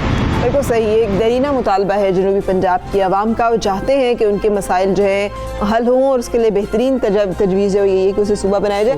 भावलपुर सूबाई दारुल हुकूमत बनेगा या मुल्तान, ये भी एक रिफ्ट है जो कि इस फैसले को किसी एक फाइनल स्टेज तक ले जाने में एक बहुत बड़ी रुकावट है। क्योंकि काफ लीग जो है उसका एक अपना इस पे पॉइंट ऑफ व्यू, उसका अपना स्टेक है, गवर्नमेंट का अपना और बहुत सारी और सियासी पार्टियों का। दोनों नुमाइंदगान हमें आगाह कर रहे थे। मुल्तान से ज़हीर और भावलपुर से अमजद हमारे साथ मौजूद थे। आप दोनों का बहुत शुक्रिया। अब चलेंगे आवाम की लापरवाही के कुछ मसाइल की तरफ। आपको मालूम ही है कि हम सब जो है एक गैर मोहतात रवैया अपनाते हैं जब हम लोगों के दरमियान जाते हैं और यही वजह है कि मुल्क में कोरोना वायरस की दूसरी लहर बेकाबू होने लगी है। गुज़िश्ता 24 घंटों की बात करें तो कोरोना से मुतासरा एक डॉक्टर समेत 23 अफराद मौत के मुंह में चले गए। 1637 नए केसेस रिपोर्ट हुए हैं। इस पर मैं जोर इसलिए दे रहा हूँ कि ये नंबर्स हैं, इसमें हम भी खुदा न खास्ता शामिल हो सकते हैं, इसलिए एहतियात करें। सेक्रेटरी सेहत खैबर पख्तूनख्वा इम्तियाज़ हुसैन का कोरोना टेस्ट भी मुस्बत आया। आपके सामने ये बहुत सारे पॉलिटिशियंस का जो है वो कोरोना टेस्ट जो है वो भी पॉजिटिव आ चुका है, जिसमें कमर जमान कायरा समेत कैप्टन सफदर जो हैं वो भी शामिल हैं। कोरोना की सूरत हाल संगीन होने पर पंजाब के मुख्तलिफ शहरों में माइक्रो स्मार्ट लॉकडाउन जो है वो कर दिया गया है। लाहौर के 17 इलाकों में माइक्रो स्मार्ट लॉकडाउन लगाया गया है और हुकूमत पंजाब की जानिब से अहम फैसला ये सामने आया है कि सूबाई हुकाम ने शादी हॉल बंद करने के बजाय मुतबादिल तजावीज़ मुरतब करने का फैसला किया, जिन्हें national command and operation centre के आइंदा इजलास में पेश किया जाएगा। कोरोना की दूसरी लहर तेज होने के बाद NCOC ने मुल्क भर में इंडोर शादी की तकरीबात पर 20 नवंबर से 31 जनवरी तक पाबंदी का ऐलान किया था, जिस पर बहुत ज्यादा रद्द अमल भी आया था शादी हॉल्स मालिकान का। उन्होंने कहा कि हम जेल चले जाएंगे लेकिन ये फैसला मंजूर नहीं करेंगे। जलसे हो रहे हैं, हर काम पाकिस्तान के अंदर हो रहा है, जब बात आती है तो शादी हॉल बंद कर दो, रेस्टोरेंट बंद कर दो। बात बिल्कुल दुरुस्त है। तमाम सियासी पार्टियां उनके लीडरान जलसे कर रहे हैं, वो लोग खुद मुब्तला हो रहे हैं कोरोना का, लेकिन फिर भी जलसे वैसे ही हो रहे हैं। इस हवाले से बातचीत करेंगे और पॉइंट ऑफ व्यू लेंगे। शादी हॉल एसोसिएशन के सदर राना रईस साहब। राना साहब अस्सलाम वालेकुम। राना साहब, पंजाब हुकूमत तो कह रही है कि आपका मुकदमा वफाकी हुकूमत के सामने रखा जाएगा, NCOC के सामने रखा जाएगा। क्या मसाइल हैं कि हुकूमत बार बार ये सोचती है कि शादी हॉल बंद कर दिए जाए? क्या कोई कोरोना SOPs पर अमल शादी हॉल्स नहीं करते? देखिए, ये बिल्कुल गलत बात है। पाकिस्तान में वाहिद सेक्टर में कहूँगा कि शादी हाल है जहाँ पे SOP का ख्याल रखा जा रहा है। इस चीज़ का सबूत है, जब मार्च के महीने में शादी हाल बंद हुए थे उस वक्त हमने अपने तमाम शादी हाल वॉलंटियरली बंद किए थे और किसी एक शादी हाल में भी हमने कोई तकरीब नहीं की थी। देखिए, 6 माह ये वो वाहिद सेक्टर है जिसको ब्रीदिंग स्पेस नहीं मिला है। रेस्टोरेंट्स को, स्कूल्स को, बाकी तमाम मॉल, सारे बाजार सब रमज़ान में खुलना शुरू हो गए थे, लेकिन शादी हाल 6 माह बंद हुआ। गवर्नमेंट ने कोई बेल आउट पैकेज नहीं दिया। अगर इन्होंने 6 माह बंद करना था तो हमसे बात करते, मुशावरत करते। अब 6 माह के बाद जो खोला है, अभी हमारी सिर्फ बुकिंग हुई है, चंद एक तकरीबात हो रही थी, लेकिन देखिए शादी ब्याह की तकरीबात अमूमन जो होती हैं वो 4-6 माह पहले प्लानिंग होती है। आप बर्थडे की तकरीब भी करते तो 1-1.5 महीने पहले होती है। अभी सिर्फ बुकिंग की थी हमने नवंबर, दिसंबर, जनवरी की। आपने 2 माह के बाद फौरी तौर पे जो है इसको बंद कर दिया। हमारे शादी हाल इंडस्ट्री से जो मुंसलिक लोग हैं, 7 से 8 मिलियन लोग हैं, हमारी अलाइड इंडस्ट्री है, हमारे जो वेटर्स होते हैं और जो डेली वेजर्स हैं, आप यकीन माने वो बहुत बदहाली का शिकार है, परेशानी का शिकार है। हमने जितने भी ये 6 माह के अंदर बुकिंग की थी बगैर डिडक्शन के रिफंड की थी। आप यकीन माने हमारे ऊपर जो है गवर्नमेंट ने रिलीफ के नाम पे हमारे ऊपर लायबिलिटी दे दी है। देखिए, कोरोना जब 6 माह शादी हाल बंद किए उस वक्त डेली बेसिस के ऊपर एक्टिव केसेस जो थे 8 से 10,000, 12,000 थे। उस वक्त तो शादी हाल बंद थे, उस वक्त तो आपने नहीं कहा। अब हमारे पीछे क्यों पड़े हुए हैं? 6 माह के बाद खोला है, जब से खोला है कहते हैं कि स्प्रेड हो रहा है, यहाँ से स्प्रेड हो रहा है। कभी टाइम के नाम पे ब्लैकमेल किया जाता है, कभी खाने के नाम पे, कभी किसी दूसरी, सिर्फ शादी हाल के पीछे पड़े। कहते हैं आउटडोर जो है वो हम तकरीबात अलाउ करते हैं, शादी हाल के अंदर। देखें, मैं तो वजीर आजम, मोहतरम जनाब वजीर आजम इमरान खान साहब की बात की तायद करता हूँ। उन्होंने कहा कि हम किसी कारोबार को बंद नहीं करेंगे। उसके बाद, उसके 2 दिन के बाद सद उमर साहब आए, उन्होंने कहा कि हम शादी हाल एसोसिएशन से मुशावरत करेंगे, अगर कोई प्रॉब्लम हुई, कोई मसला हुआ तो फिर हम बंद करेंगे। हम स्टेक होल्डर हैं। देखिए, शादी हाल के अंदर वेंटिलेशन के लिए हम लोग जो है तैयार हैं, हम एयर कंडीशन शट ऑफ करने के लिए तैयार हैं। हम स्टेक होल्डर हैं, हमसे मुशावरत करें। क्या कोरोना ग्राउंड्स में नहीं आएगा? क्या कोरोना जो है जल से जुलूसों में नहीं है? आप मुझे बताएं, एरोप्लेन में भी एयर कंडीशन चलता है, बैंक्स में भी है, हर जगह एयर कंडीशन लगा हुआ है। तो हमसे मुशावरत करें। एक रवैया है जो आपकी तरफ से जुमला सुनने में आया है कि जेल चले जाएंगे लेकिन हॉल्स बंद नहीं करेंगे, तो क्या वाकई इतना ही सख्त मौक़िफ़ है और आप हर तरह के एहतजाज के लिए भी तैयार हैं अगर नौबत यहाँ तक आन पहुँची है कि आपको लगता है कि आपका सख्त कारोबारी नुकसान है और हुकूमत जो है वो आपके तरफ जो है उनकी हमदर्दी नहीं है आपके साथ, तो आप फिर क्या सोच रहे हैं, क्या इरादा रखते हैं? देखिए, हम ट्रेड बॉडी हैं, ये बिल्कुल सही बात है, हमारा बिजनेस है, लेकिन आप यकीन माने इस वक्त हम अपने फ़ायदे या नुकसान की बात नहीं कर रहे हैं। इस वक्त हम बात करते हैं लार्जर इंटरेस्ट की, जिसके अंदर डेली वेजर है। आप मुझे बताएं, जब ये 6 माह बंद हुए थे, हमने अपने फिक्स एम्प्लॉइज़ को सैलरीज दी थी, लेकिन जो डेली वेजर है उनकी क्वान्टिटी हमारे एक शादी हाल के अंदर 25 से 30 होती है। एक शादी हाल में 40 से 50 के करीब जो है वेटर्स, वेले वाले और सुपरवाइजर, इलेक्ट्रिशियन, इस शक्ल के अंदर जो लोग होते हैं वो काम करते हैं। लेकिन जो डेली वेजर है वो 600-700-800 रुपए कमाता है। आप यकीन माने ना, गवर्नमेंट ने उनको सपोर्ट की ना हमने की, हमने अपने फिक्स एम्प्लॉइज को सपोर्ट की थी। ये जो वेटर्स हैं, वेले वाले, ये अपने शहरों से आए थे, गांव गोट से आए थे, ये लोग वापस चले गए थे। मार्च के महीने में ये कंडीशन थी, आप एक इलाके से दूसरे इलाके नहीं जा सकते थे। तो हमारी रसाई नहीं थी, हम इन तक राशन पहुंचाना चाहते थे, हम नहीं पहुंचा सकते थे। आपको भी पता है कंडीशन क्या थी। ये इन्होंने 6 माह के अंदर अपने किस तरीके से गुजर बसर किया, आप यकीन माने, इनके मैसेजेस आते थे, इनके फोन आते थे, दिल खून के आंसू रोता था। हमने जो स्टैंड लिया है, हम जो बोलते हैं, रोज खाते हैं, रोज कमाते हैं। इनकी हालत बहुत बुरी थी। ये जब शादी हाल खुले, इनके चेहरों में खुशियां आई। इन्होंने कहा 6 माह हमने उधार लेके गुजारे, खुदारा। बिल्कुल ठीक है, मुश्किलात रही हैं, लेकिन राना रईस साहब ये बता दीजिएगा, जिस वक्त शादी हॉल खोले गए तो उसके बाद क्या शादी हॉल्स ने इस SOP पर अमल किया कि कितनी गुंजाइश है और उससे आधे लोगों को अंदर आने देना है? क्या शादियों में ऐसा नहीं हुआ कि जितनी गुंजाइश थी उतने ही लोगों को अंदर आने दिया गया, बल्कि ज्यादा की भी बुकिंग की गई? SOPs का ख्याल रखा गया?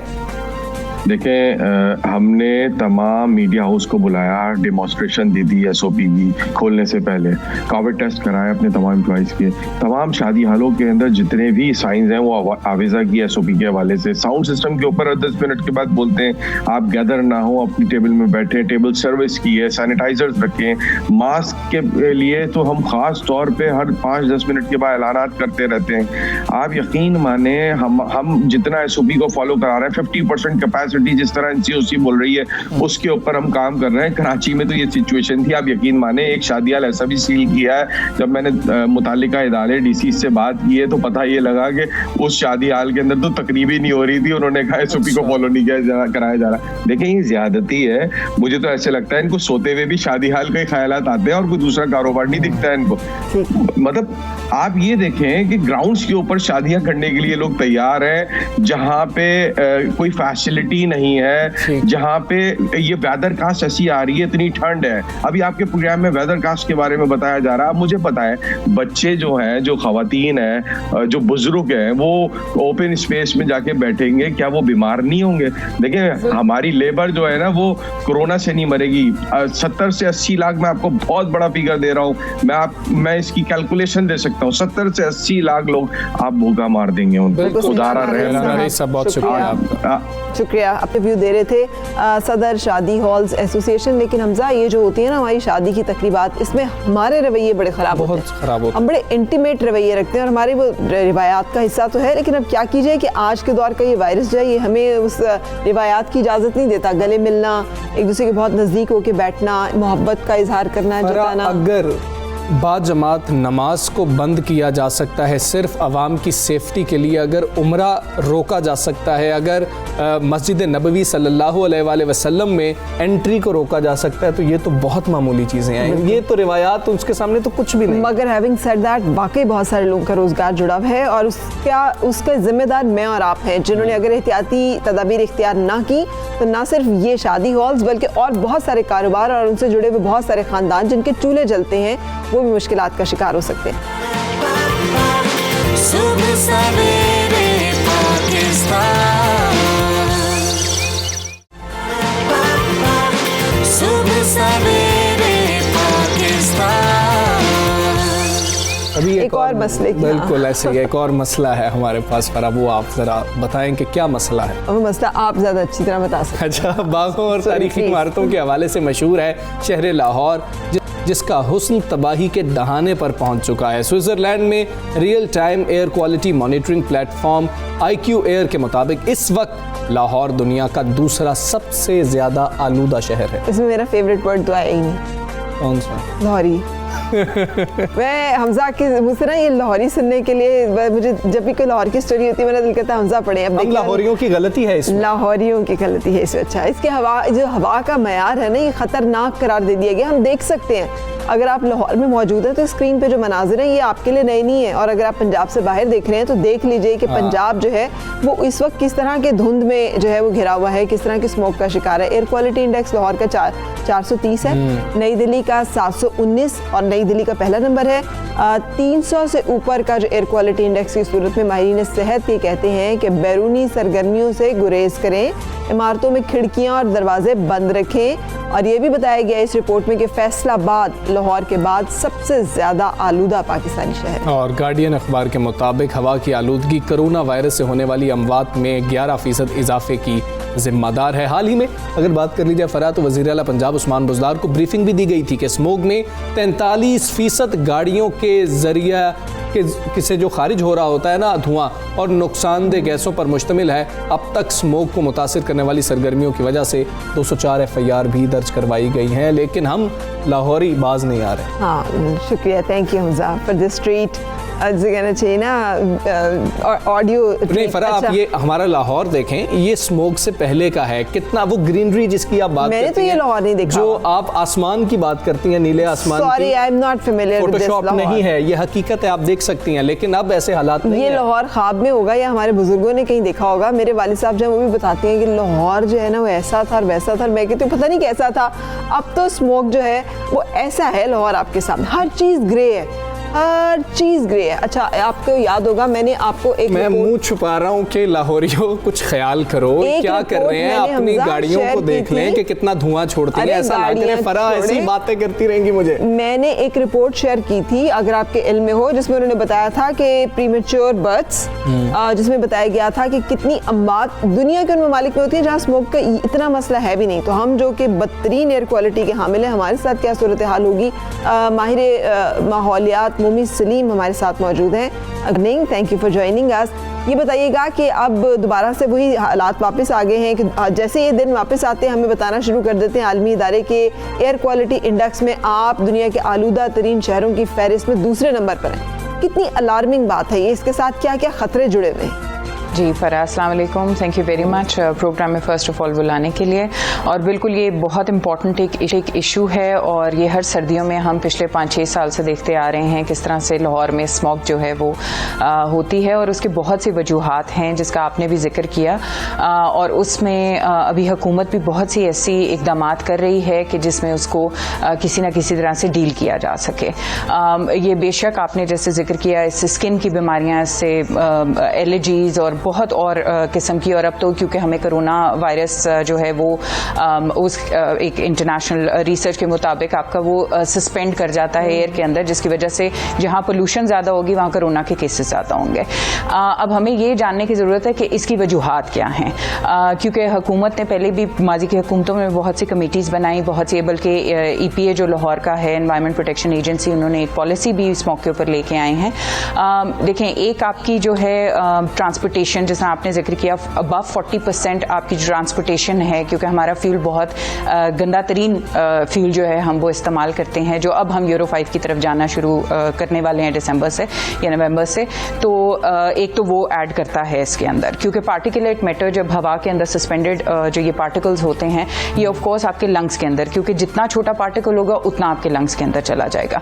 साथ साथ हमें फैक्ट्रियों का देखना है कि हमने साहिवाल के अंदर पिछली माजी की हुकूमत ने साहिवाल कोल पावर प्लांट लगाया, अब उसके भी जो पार्टिकुलेट मैटर्स हैं, जो छोटे जो जाहिर सी बात है ज़र्रात हैं, वो भी इसके अंदर सस्पेंडेड हैं। फिर अगर आप बात करें और बहुत सी ऐसी चीज़ें हैं, जिस तरह अभी रिसेंटली हुकूमत ने जो है वो श्रेडर जो क्रॉप बर्निंग पहले की जाती थी, क्योंकि ट्रांस बाउंड्री जो हमारा इंडिया से भी कुछ ऐसी हवा आती है जब क्रॉप बर्निंग होती है, जब बर्न किया जाता है, तो उसकी वजह से बहुत से ऐसे पोल्यूटेंट्स हैं जो हमारी तरफ आते हैं। लेकिन हमारे इधर भी ऑफ कोर्स क्रॉप बर्निंग होती है, उसके लिए हम लोगों ने जो है कुछ मशीनरी मंगाई है, जिसमें श्रेडर है, जिसमें सीडर है, और उसको काफ़ी हद तक 80% आई थिंक उसको सब्सिडाइज भी किया गया है ताकि फार्मर्स उसको इस्तेमाल कर सकें और बर्निंग से इज्तनाब करें।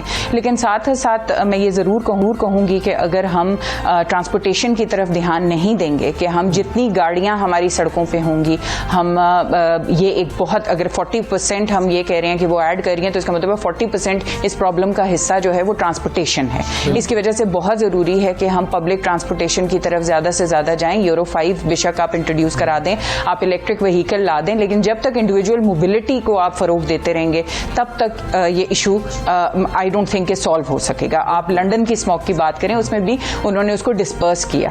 तो आई थिंक पब्लिक ट्रांसपोर्ट एक मैं समझती हूँ कि उसकी तरफ अभी तक कुछ नहीं हो रहा। बाकी जगह तो जैसे मैंने कहा, क्रॉप बर्निंग के ऊपर भी बहुत सी चीज़ें हो रही हैं, और दूसरा कोल पावर प्लांट्स जो हमारी चॉइसेस जो हैं हमारी एनर्जी की, वो हमें कुछ अरसे में तो ये तो अभी 400 क्रॉस किया है। लाहौर के अंदर जब से ये स्मोग का मसला है, लाहौरी बारिश का इंतज़ार करते रहते हैं। ये है कि जी बारिश हो जाएगी, ये स्मोग ख़त्म हो जाएगी। क्या ये जो ख्याल है ये कितना दुरुस्त है? और दूसरा, क्या सिर्फ हमें बारिश का इंतज़ार करना होगा? हंगामी तौर पर क्या कुछ कर सकती है गवर्नमेंट?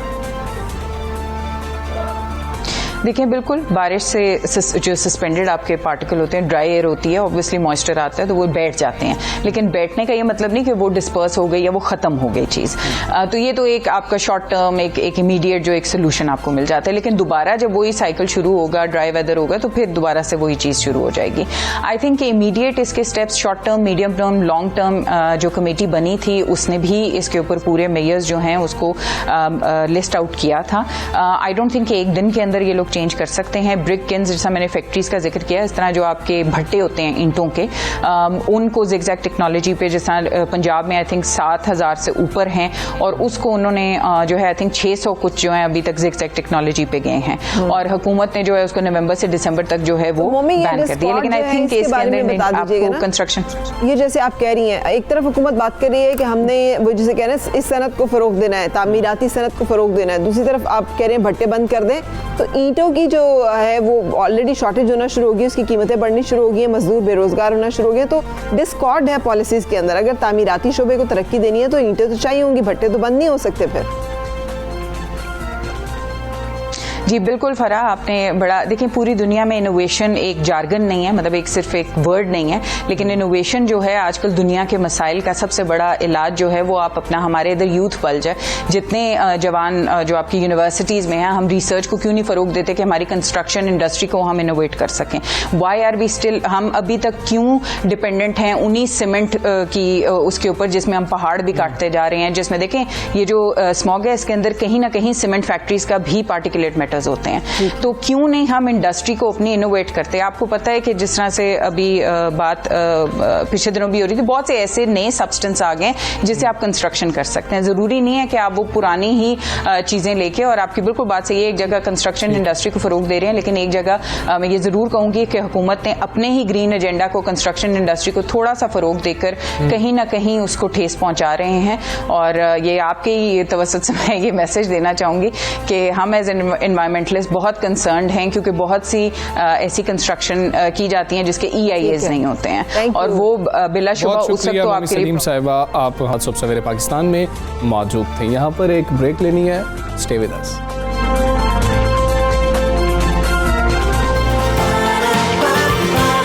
सुबह सवेरे पाकिस्तान, सुबह सवेरे पाकिस्तान।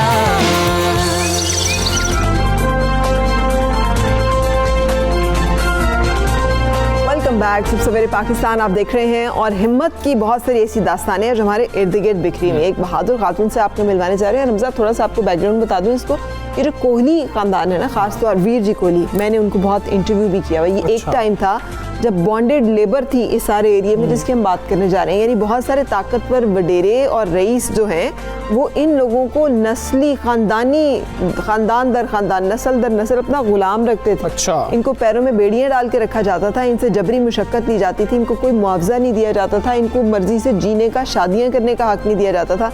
और फिर वहाँ से उस इलाके में आप सोचें एक ऐसी खातून जो अपाहिज है, उमरकोट के छोटे से गांव में जिसका के नाम मनाजी ढानी है, 6 साल कबल वो एक खातून जो कि खुद ज़िंदगी की एक सोशल ये डिस्क्रिमिनेशन जिसका मैंने जिक्र किया, फिज़िकल चैलेंज जो कि अल्लाह ताला ने उनको एक दिया, उसके साथ वो लोगों में इल्म की रोशनी बांटने में मसरूफ़। एक छोटा सा इल्म का फरा दिया जलाया जिसकी रोशनी अब सूबे के दीगर हिस्सों में भी फैलती चली जा रही है। आंसू कोहली ने 2014 में अपनी मदद आप के तहत गांव में प्राइमरी स्कूल की बुनियाद रखी, और उस वक्त स्कूल में चंद एक बच्चे पढ़ा करते थे, लेकिन अब ऐसा नहीं है। अब तलबा की जो तादाद है वो 350 तक जा पहुंची है। आप सरकारी स्कूलों की बात करें, प्राइवेट स्कूल्स की बात करें, तो ये तादाद इतनी नहीं हुआ करती है फरा। हाँ, और नंबर पे ना जाएं, 350 आपको यहाँ लाहौर, कराची, इस्लामाबाद में बैठ के थोड़ा सा नंबर लग रहा होगा। जो मैंने आपको हालात बताए, सोचें उस नस्ल के बारे में जो नस्ल दर नस्ल गुलामी में इस दौर में 20वीं सदी में रहे हैं। उनके 350 बच्चे जो हैं, जिसमें दर्जनों बच्चियां भी शामिल हैं, वो तालीम हासिल कर रहे हैं। और ये क्रेडिट है आंसू कोहली का, जो कोरोना की वबा के दिनों में भी डटी रही हैं। उन्होंने स्कूल बंद नहीं किए, सारे स्कूल बंद थे, ये 350 बच्चों का स्कूल जो है उस वक्त भी काम कर रहा था। पूरी एहतियात के साथ तो बच्चों को पढ़ाने का सिलसिला जारी रखा। और जो एक और अहम चीज़ है, अहम नुक्ता है जो हम आज उठाना चाह रहे हैं, सिंध की पार्लियामान ने आंसू कोहली को तालीम के लिए उनकी खिदमात पर सिंध की मलाला यूसुफजई के खिताब से तो नवाजा, लेकिन सूबाई हुकूमत ने उनके स्कूल के लिए इमारत और ज़ेर तालीम बच्चों की किफ़ालत का ऐलान किया था। वो वादा अभी तक वफा नहीं हो सका। यही तो बदकिस्मती है कि हम सब लिप सर्विस जो है वो बहुत अच्छी कर लेते हैं, और अमली इक़दामात की जब बात आती है तो फोटो सेशन भी बहुत अच्छा करते हैं। हाँ, वो लिप सर्विस में नहीं आता। देखे नहीं, फोटो सेशन एक और चीज़ है। एक तो है ना कि हम आपको ये करेंगे वो करेंगे, एक बयान है, एक बुला लेते हैं, बुला के फिर आप फोटो सेशन करते हैं बाकायदा, आप कहते हैं नहीं आप हम साथ करेंगे, हम देखें जी हम इधर मौजूद हैं। उसके बाद एक प्रेस रिलीज लगी और फिर कहाँ गए वो किसी को कुछ पता। अब ये बदकिस्मती है और ये मैं आप मतलब जाहिर है मैं 19वीं या 18वीं सदी की बात नहीं कर रहे हैं, हम आपको जो बात बता रहे हैं ये इस सदी की बात है। सो अगर एक खातून उस इलाके में ये काम कर रही हैं, कमेंडेबल जॉब, हुकूमतों को ये काम करने चाहिए।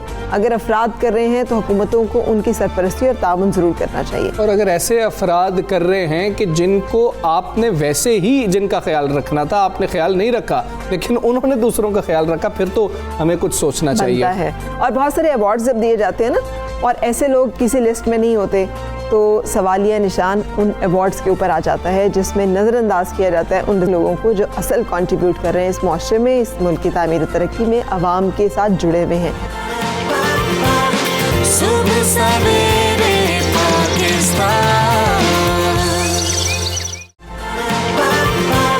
सुबह सवेरे पाकिस्तान। अब हम बात करना चाह रहे हैं क्रिकेट की। पाकिस्तान ने तीसरे T20 मैच में जिम्बाब्वे को शिकस्त देकर सीरीज में क्लीन स्वीप कर ली। Which was expected, कोई अनएक्सपेक्टेड नहीं था ये। अनएक्सपेक्टेड वो वनडे ही था जो हम हार गए थे। हाँ वो हार गए थे। खैर मुझे तो वो लगा कि हमने वो जिसे दोस्ती में हारा है। गुज़िश्ता रोज़ जिम्बाब्वे ने तीसरे T20 में मेज़बान टीम को जीत के लिए 130 रन का हदफ दिया था और ग्रीन शर्ट्स ने 16वें ओवर में 2 विकेटों के नुकसान पे आसानी से उसे हासिल कर लिया था। ग्रीन शर्ट्स की जानिब से उस्मान कादिर ने बेहतरीन बॉलिंग की है, 13 रन दिए, 4 खिलाड़ियों को आउट किया, मैन ऑफ द मैच भी रहे। इमाद वसीम ने 2 विकेटें हासिल की और हदफ के ताकुब में ग्रीन शर्ट्स की जानिब से इनिंग्स का आगाज़ फ़खर जमान ने किया, लेकिन बाबर साथ मौजूद नहीं थे। अब्दुल्ला शफीक को बाबर आजम ने ऊपर भेजा और फ़खर जमान कुछ अच्छा नहीं खेल सके और आउट हो गए। बिल्कुल सही, लेकिन इस हवाले से हम बातचीत करेंगे। हमारे साथ senior sports journalist Yahya Hussaini मौजूद हैं। Thank you very much Yahya for joining us and good morning. बताइएगा कि ये जैसे मैंने कहा कि ये कोई हमें मुश्किल नहीं लग रहा था, जिम्बाब्वे की टीम आने से पहले भी यही हम बातें कर रहे थे कि ये एक आसान सीरीज़ होगी, लेकिन कितनी अहम सीरीज़ है जब कोरोना के वबा की बात की जाए, इन हालात में स्पोर्ट्स की और खेल के मैदान की आबादी की बात की जाए। इसमें तो कोई शक नहीं है फरा कि ये पाकिस्तान के लिए इम्पोर्टेंट सीरीज थी इस एतबार से कि पाकिस्तान में बैनुल अक़वामी क्रिकेट की सरगर्मियों की वापसी के हवाले से एक ऐसे मरहले पर जब कोविड-19 की वजह से दुनिया सिमटी हुई है, लोग एक दूसरी जगह आने जाने से गुरेज कर रहे हैं, एहतियात कर रहे हैं, तो ये बड़ी इंपॉर्टेंट चीज़ है। लेकिन ऑन द अदर साइड जहाँ तक आप ये बात कर रही हैं कि कितनी आसान सीरीज़ थी, कितनी मुश्किल सीरीज़ थी, तो इस सीरीज़ से अगर हम बात करते हैं तो हासिल क्या किया, तो मेरा ख्याल है कि जिम्बाब्वे की टीम बहुत कुछ हासिल करके गई इस सीरीज से। एक तो हॉस्पिटैलिटी उन्होंने बहुत ज़्यादा एंजॉय की और इस्लामाबाद के बेहतरीन होटल में उन्होंने क़याम किया, बहुत ज़्यादा पुरलुफ्त खानों से वो लुत्फ़ अंदोज़ हुए। फिर ऑन द अदर साइड अगर हम बात करते हैं कि इस सीरीज़ में अनएक्सपेक्टेड उन्होंने आपको वनडे सीरीज़ के एक मैच में नाकामी से 2-4 किया और जो 2023 वर्ल्ड कप का सुपर लीग है उसमें आपको 10 कीमती पॉइंट से महरूम कर दिया।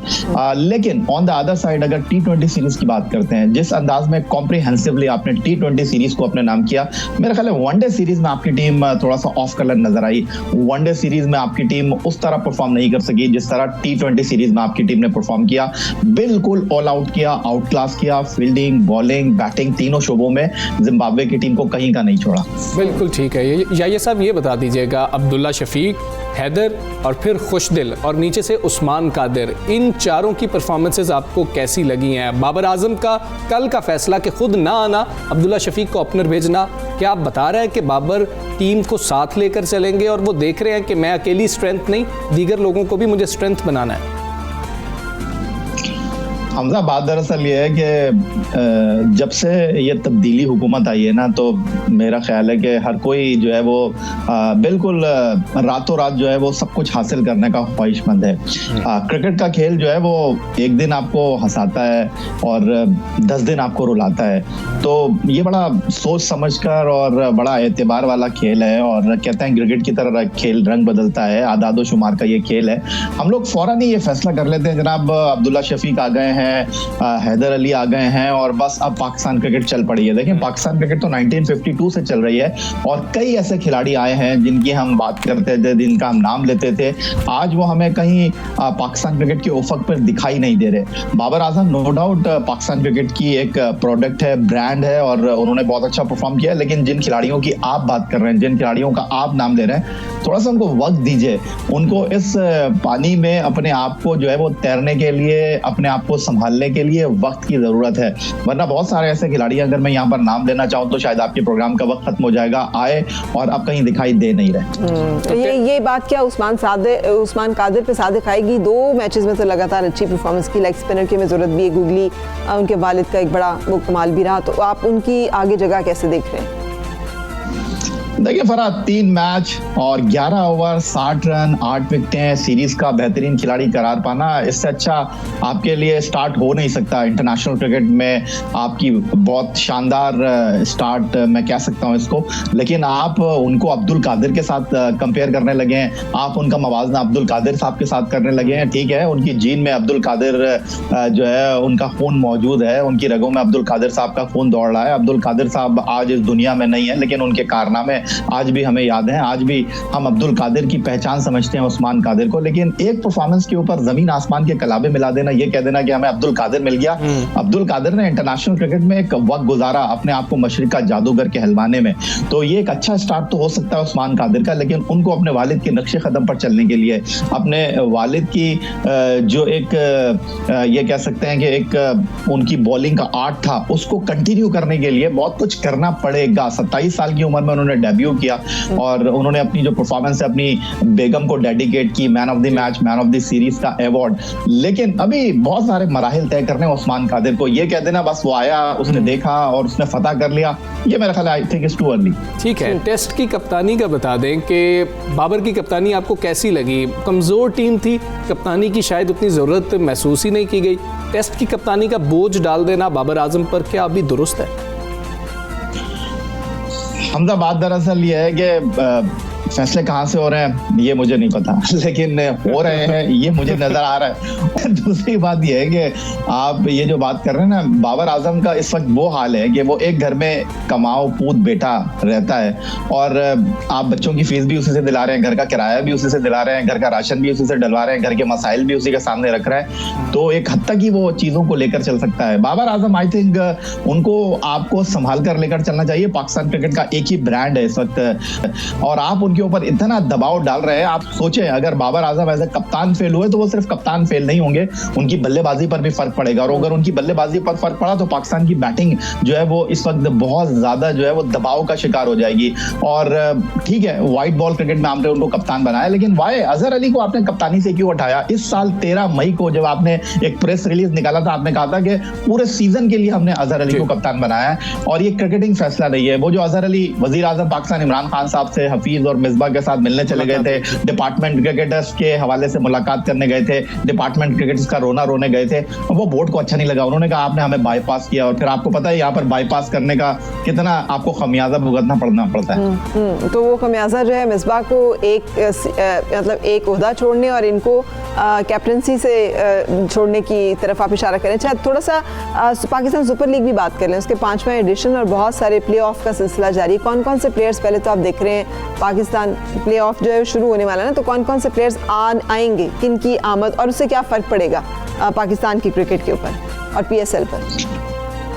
देखें आ गए हैं फरा, आ नहीं रहे, आ गए हैं। रोशनियों का शहर कराची जो है वो इस वक्त मेज़बानी करने के लिए पूरी तरह तैयार है और हम कराची में रहते हैं और कराची की सड़कों के ऊपर जो लोग हैं वो शाम के वक्त एक ट्रैफिक का सामना करना उनको पड़ता है, क्योंकि जब टीमें प्रैक्टिस के लिए नेशनल स्टेडियम कराची जा रही होती हैं तो वही पुरानी कहानी है, सड़कों को बंद कर दिया जाता है, गाड़ियों की लंबी कतारें लग जाती है, लेकिन थोड़ा सा आपको बर्दाश्त करना पड़ेगा। इंटरनेशनल क्रिकेट पाकिस्तान में वापस आई है। फाफ डुप्लेसी पहली मरतबा जनूबी अफ्रीका के जो क्रिकेटर हैं वो पाकिस्तान आए हैं, पेशावर ज़ल्मी को वो रिप्रेजेंट कर रहे हैं। और पाकिस्तान सुपर लीग में अब पहले हम सोच रहे थे शायद कोविड-19 की वजह से ये इवेंट हो नहीं पाएगा, लेकिन हो रहा है। बैनुल अक़वामी क्रिकेट की जहां तक आप बात कर रही हैं, तो देखें पाकिस्तान सुपर लीग इस क्रिकेट बोर्ड से पहले भी हुई थी और 2017, 2018, 2019 3 सीजन जो है उनके मुकाबले पाकिस्तान में हुए थे। पूरा टूर्नामेंट नहीं हुआ था, लेकिन इसके लिए हमको अपनी फोर्सेस को, आर्मी को, पुलिस को, रेंजर्स को क्रेडिट देना होगा। सिर्फ क्रिकेट बोर्ड को हम क्रेडिट नहीं दे सकते, क्योंकि अगर ये सिक्योरिटी नहीं होती, अगर हमारे जवान जो है वो पहरे नहीं दे रहे होते तो ये क्रिकेट नहीं हो सकती थी। लेकिन इसका दुनिया पर क्या असर पड़ेगा? डेफिनेटली इसका दुनिया पर असर पड़ेगा। पाकिस्तान में इंटरनेशनल क्रिकेट वापस आई है सिक्योरिटी इदारों की शानदार कामयाबियों की वजह से, शानदार उनके एतमाद की वजह से, एतबार की वजह से। जहां तक आप बात करें, बंद दरवाजों में जरूर होगी क्रिकेट, लेकिन हम टीवी पर तो जरूर देखेंगे। बिल्कुल, बहुत शुक्रिया, भले हो लेकिन उससे रहेगा। बहुत शुक्रिया याहिया हुसैनी। अभी आपको बताएंगे यूनानी दारुल हुकूमत एथेंस में पिछले 200 बरस में पहली मर्तबा एक मस्जिद के दरवाजे खोले गए। और एथेंस में मस्जिद जो है 1833 के बाद सरकारी सरपरस्ती में कायम होने वाली पहली मस्जिद है। सल्तनत उस्मानिया के बाद यहाँ कोई मस्जिद सरकारी सरपरस्ती में बाकी नहीं बची थी, सबको कोई और बना दिया गया था। गुड न्यूज़ है यकीनी तौर पे। अल्लाह ताला इसी तरह अल्लाह के घरों को और हमारे घरों को आबाद रखे, हंसता मुस्कुराता रखे हम सबको, और अपनी हिफाजत में रखे आलमी वबा से और हर तरह की परेशानी से। हम दोनों को इजाज़त दीजिए, अपना बहुत ज़्यादा ख्याल रखिए। अल्लाह हाफ़िज़।